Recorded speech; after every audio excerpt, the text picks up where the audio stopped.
Halo Sobat Tumbuh, senang kita bisa jumpa kembali. Kali ini kita akan membahas sebuah dilema yang jujur aja sering banget jadi tameng atau label buat banyak dari kita.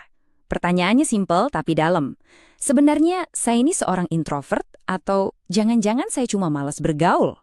Seringkali tanpa sadar kita menyamarkan rasa cemas atau pola pikir yang kurang pas di balik kata introvert. Nah, ini penting banget buat kita bedah, karena kalau kita salah kasih label, bisa-bisa solusinya juga jadi salah. Biar pembahasannya runut dan gampang dicerna, kita akan bongkar topik ini jadi 5 bagian. Kita mulai dari akarnya dulu, terus kita bedah istilah-istilah yang sering ketukar, lanjut analisis psikologi di balik rasa malas, terus kita coba kasih kerangka buat diagnosis diri, dan yang paling penting, di akhir nanti ada strategi praktis yang bisa langsung kamu terapkan. Oke, kita mulai dari akarnya ya. Biar paham apa itu introversi, kita harus mundur jauh ke tahun 1920-an ke seorang psikolog legendaris dari Swiss namanya Carl Jung. Dalam karyanya Psychological Types, Jung memperkenalkan konsep ini. Dan kuncinya, catat ya, bukan soal jago atau nggak jago ngobrol, tapi soal sesuatu yang jauh lebih fundamental. Jadi konsep inti dari Jung itu adalah energi. Coba deh bayangin ini kayak baterai sosial. Buat seorang introvert, interaksi sosial meskipun mungkin seru dan menyenangkan, itu pada dasarnya nguras energi baterai mereka. Nah, buat ngecas lagi, mereka butuh waktu buat menyendiri, menyelami dunia internal mereka yang penuh sama pikiran dan refleksi. Nah, ini dia perbandingan langsungnya. Kelihatan jelas banget kan? Seorang introvert itu membayar pakai energi pas sosialisasi dan ngecas baterainya dari dalam diri. Sebaliknya, seorang ekstrovert justru dapat energi dari stimulasi dunia luar, dari ngobrol, dari keramaian. Kalau mereka sendirian kelamaan, energi mereka malah habis. Ini sekaligus ngeruntuhin mitos kalau introvert itu antisosial atau sombong. Enggak, ini murni soal manajemen energi. Oke, fondasi soal energi tadi udah jelas ya. Sekarang kita masuk ke bagian yang agak tricky nih. Ada beberapa kondisi psikologis yang sering banget menyamar sebagai introversi. Yuk kita bedah satu persatu biar kita nggak salah kaprah lagi. Nah, ini dia pertanyaan sejuta umat yang sering jadi sumber kebingungan. Susan Cain dalam bukunya yang fenomenal, Quiet, ngasih pembedaan yang tajam banget dan super mencerahkan antara dua konsep ini. Intinya gini, introversi itu soal preferensi, sedangkan rasa malu itu soal ketakutan. Seorang ekstrovert yang butuh energi dari keramaian pun bisa jadi pemalu. Dia pengen banget gabung, tapi takut dihakimi.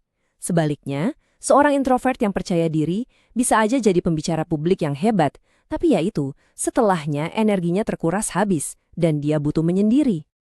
Kutipan ini benar-benar merangkum semuanya dengan brilian.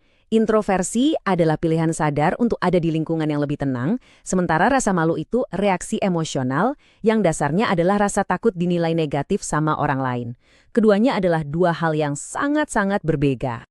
Oke, sekarang kita tingkatkan lagi levelnya. Kalau rasa malu itu adalah ketakutan, maka gangguan kecemasan sosial atau social anxiety disorder ini adalah versi ekstrimnya yang bisa melumpuhkan.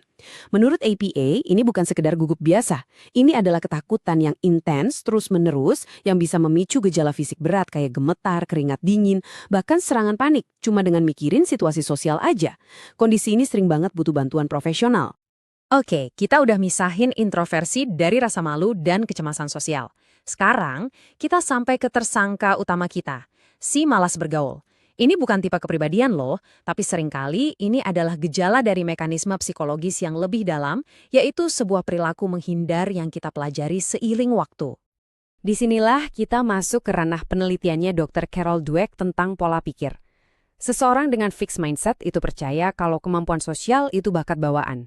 Jadi, pas mereka ngerasa kaku pas interaksi, mereka langsung nyimpulin, emang beginilah gue, terus mereka berhenti nyoba dan ngasih label malas. Sebaliknya, orang dengan growth mindset paham kalau skill komunikasi, sama kayak main piano atau coding, itu bisa diasah lewat latihan. Ternyata ada lapisan lain dari si malas ini.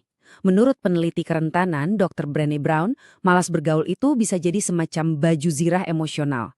Kita menghindar bukan karena nggak mau, tapi karena kita takut. Takut ditolak, takut gak nyambung, takut dianggap aneh. Koneksi manusia yang otentik itu menuntut kita buat berani jadi rapuh. Dan si malas ini jadi cara aman buat menghindari resiko kerapuhan itu. Nah, setelah kita bahas semua teorinya, sekarang waktunya kita beralih ke praktek. Yuk, kita pakai kerangka sederhana dengan 3 pertanyaan kunci buat bantu kamu melakukan diagnosis diri secara lebih akurat. Pertanyaan pertama, ini balik lagi ke konsep inti dari Carl Jung. Coba deh, jujur sama diri sendiri.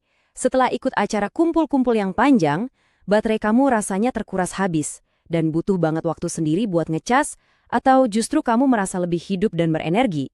Ini indikator paling dasar buat kenalin orientasi energi kamu. Selanjutnya, coba selami motivasi di balik perilakumu. Pas kamu milih buat nggak gabung sama keramaian, apakah itu karena kamu secara sadar lebih milih lingkungan yang tenang buat jaga energi? Atau ada bisikan di dalam diri yang penuh rasa takut akan penilaian orang lain? Ingat, preferensi itu pilihan, ketakutan itu paksaan. Pertanyaan terakhir ini penting banget sebagai penanda kesehatan mental. Coba perhatikan. Rasa malas ini cuma berlaku di konteks sosial aja, sementara kamu tetap semangat ngerjain hobi atau pekerjaan, atau rasa malas dan gak minat ini udah menjalar ke semua aspek hidup. Kalau jawabannya yang kedua, ini bisa jadi tanda bahaya untuk kondisi kayak burnout atau depresi, dan penting buat ditangani dengan serius. Oke, sekarang kita udah punya pemahaman yang lebih baik tentang diri kita, kan? Di bagian terakhir ini, kita bakal bahas strategi praktis yang bisa langsung diterapkan, yang pastinya disesuaikan untuk setiap profil yang udah kita identifikasi tadi. Kalau kamu adalah introvert sejati, kuncinya adalah kelola, jangan dilawan. Terimalah kalau baterai sosial kamu punya kapasitas, itu bukan kelemahan. Jadwalkan waktu recharge secara sadar setelah acara sosial. Justru, manfaatkan kekuatanmu sebagai pendengar yang baik dan pemikir yang dalam. Contoh praktisnya, dalam sebuah acara yang panjang, coba deh curi waktu 15 menit buat menyendiri, mungkin di sudut yang sepi, buat isi ulang energi sejenak. Nah, kalau males kamu itu akarnya dari rasa takut atau fixed mindset, pendekatannya beda lagi. Pertama, adopsi growth mindset. Yakin deh, skill sosial itu bisa dilatih. Kedua, terapkan prinsip atomic habits-nya James Clear. Mulai dari langkah yang kecil banget, kayak senyum ke kasir, terus tingkatkan pelan-pelan, misalnya dengan ngajuin 1 pertanyaan sederhana ke teman kerja.